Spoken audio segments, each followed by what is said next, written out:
Hiya guys and girls, ladies and gentlemen, I'm Sean Hills and this is A Soul's Experience, a channel dedicated to helping the human race remember who we really are.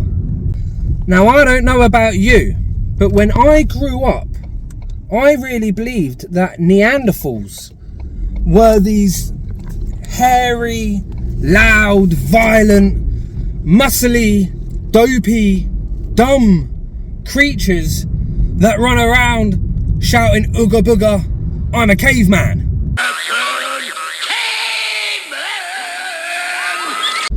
But what if I told you that my whole entire life of believing that the human being was obviously far, far superior to a Neanderthal?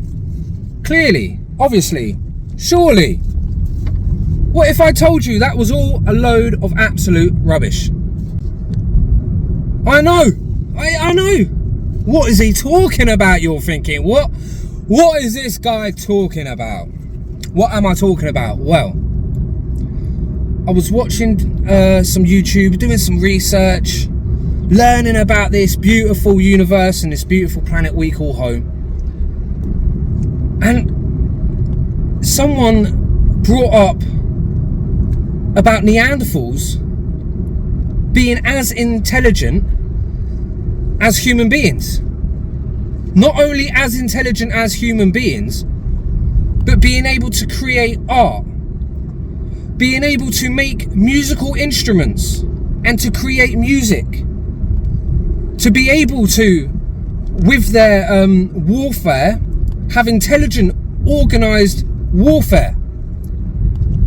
I was completely blown away. I thought, what is this guy talking about? Neanderthals making art and music and intelligent warfare. This wasn't the history that I was taught.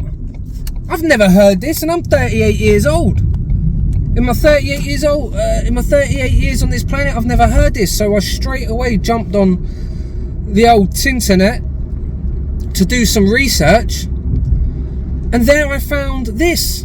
Look at this. This is a flute that was found in the prehistoric times with the Neanderthals. It comes from Neanderthal times. They made this flute, and it is said that, well, they know that they're made out of bones and human bones. So they could have been the murderous, kind of violent, how we want to put labels on things, just surviving, just life trying to survive. Nature is a dangerous, violent place. It's dog eat dog out there. And so, after unaliving one of their opponents, potentially eating the guy or girl, they just casually grab a leg bone and stick some holes in it and play a lovely little tune on the flute. Why not? Right? So they had culture. And I find that astonishing that they had the intelligence to want to make, not just sit there and make noise and chant, but to try and figure out the first ever, possibly one of the first ever flutes made on this planet out of bone. And how raw can you get out of someone's femur leg bone, like a bit of flute? Oh man, what a thing we're learning we're here today. What a video. Right? And next, the drawings. Okay, so let's put the drawings up here. So the drawings, first of all, you can see they've found material to draw with. That shows intelligence. And they've drawn what they're seeing. Yeah, it isn't a Picasso, but it doesn't have to be. And arguably, this is much better than some of the modern art we see today.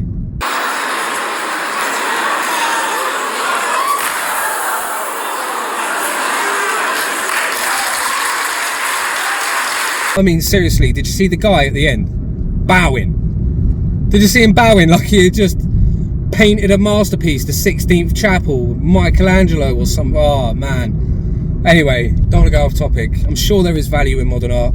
I just don't see it. But in this art here, they're showing representations which means they have cognitive abilities, cognitive memory. It means they have recall. It means they have observational skills. It means they have recall and observational skills together, you know? And they're trying to tell a story. They're storytellers. And so when I used to picture Neanderthals, I would picture a big hairy bloke stuck in a cave with some women around him that were terrified of the guy, just wanting to sit there and just not be killed by him and have his babies. And he'll go out and he'll kill some big old saber-toothed tigers and some woolly mammoths. And he might get killed by someone else. And there's just a lot of... Shall I say it? There's just a lot of... I won't say it. There's a lot of mating and murdering going on in the old Neanderthal world. That's what I assumed. I was going to say some other words, but let's keep it PG. Let's keep it PG. You know? Yeah, I just thought there was a lot of violence and a lot of like taking lives and just having basically what you'd see in like a pack of lions. I wouldn't have said the Neanderthal was any smarter than a pack of dogs. You know? I would have said they were very just animal-like. But you don't see a lion, you don't see a dog creating musical instruments or drawing pictures. You know, out of their own free will. It wasn't something that they were made to do. It was out of their own free will. And then I find out that it actually took the human beings, us, 100,000 years to beat these Neanderthals, to overrun them, to claim this planet for our own. See, again, I also believe that as soon as human beings, the more intelligent, so we thought, the more intelligent species came on the scene with their bows and their arrows and their weapons, I was led to believe that the Neanderthal, it was over for them. It was just over for them, that they were easily beaten. Well, actually, we found out that it took us 100,000 years to conquer, if we want to use that word, the Neanderthal.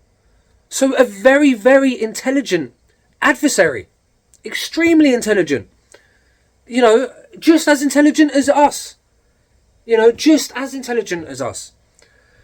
And once we find out this kind of information and we start finding out these new pieces of knowledge, it really opens our eyes to what else don't we know about. What else have we been led to believe one thing when actually the truth is something completely different. This is the time of discovery. It really is. And after the catalyst of 2025, what happens this year, after the big event of this year, we are going into a golden age. We really are. And I know I keep going on about that, but I've seen it. I've seen it in my visions. We go into a golden age in 2026. And we are going to start discovering so much more. Not only about the universe and the planet, but about ourselves. And for those that have been there since the beginning and are already a member of this channel, thank you for sticking along with me and these videos and being part of this great awakening. For those that are brand new to this channel, thank you for watching this video. It's super important that we get the message out there of unity and love. And that's what this channel is always going to be about, has always been about, and will always be about. This channel will never be about making profit to try and better my own personal situation. This channel will always be about trying to better all of our situations through knowledge and through love. There is no amount of money that we can take with us when we pass on. There is no technology that helps us keep a bank account in heaven and helps us keep swiping our card for momentary pleasure. That does not come with us, no matter how important we think we are, no matter how important we've been told we are here on planet Earth, no matter how rich you've become. There is a day where it all must come to an end. And there is only one thing we can truly take with us, and that is love. And the appreciations of love, the actions of love, the displays of love that we have shown in our physical lives when this life can be so tough. And we all have such bad days sometimes. Days where we don't even want to get out of bed, curl up in a ball and cry. Because what is the point sometimes? What is the point of this merry-go-round? Well, it's kind of a bit of a trick, because at the end of this life, we will finally see the credits we have built up, if there is such a thing. We will finally be able to get to live in the memories and the love of what we had created here on Earth. And there is no giant man in the sky waiting to judge you and condemn you to hell and to damnation. Please get that out of your head, that you are not here to be judged.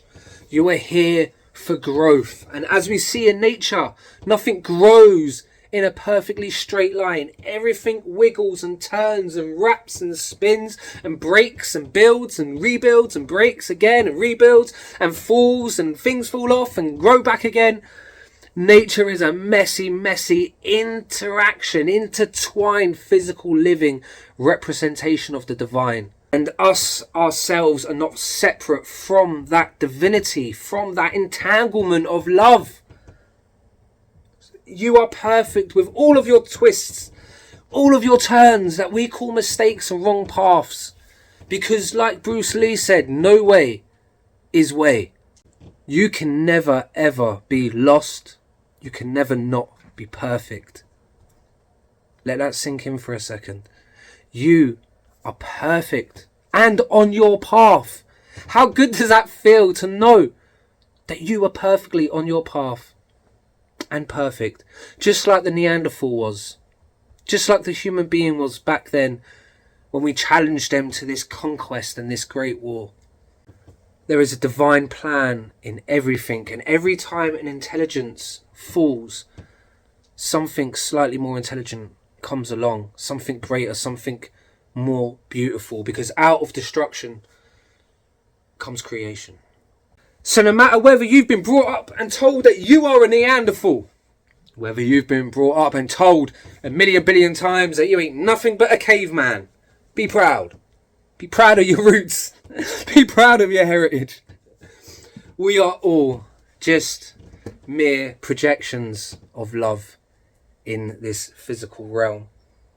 And we are all perfect. You are perfect. We are perfectly where we're supposed to be right now, with all of our imperfections. Because it's our imperfections that make us unique. It gives us personality. It's the way we can bounce back from those broken times to grow new roots, to grow back stronger and become great oak trees from tiny little seeds. So if you haven't already, please like and subscribe to this channel. It helps the message grow, and it helps the message get out there that each one of us are unique fingerprints on the finger, on the hand of the divine themselves. And without you, the universe would not be perfect. It is tough down here in this great time of awakening, but it is beautiful. And if there's one thing we like on earth, it's a little bit of beauty. So till next time, please take care. Much love. Goodbye for now. And I will see you really soon. Take care for now. Goodbye. There's not much to do when all I can is thinking about you. Not doing well, don't know where you are, 'cause you're not here. It's been way too long.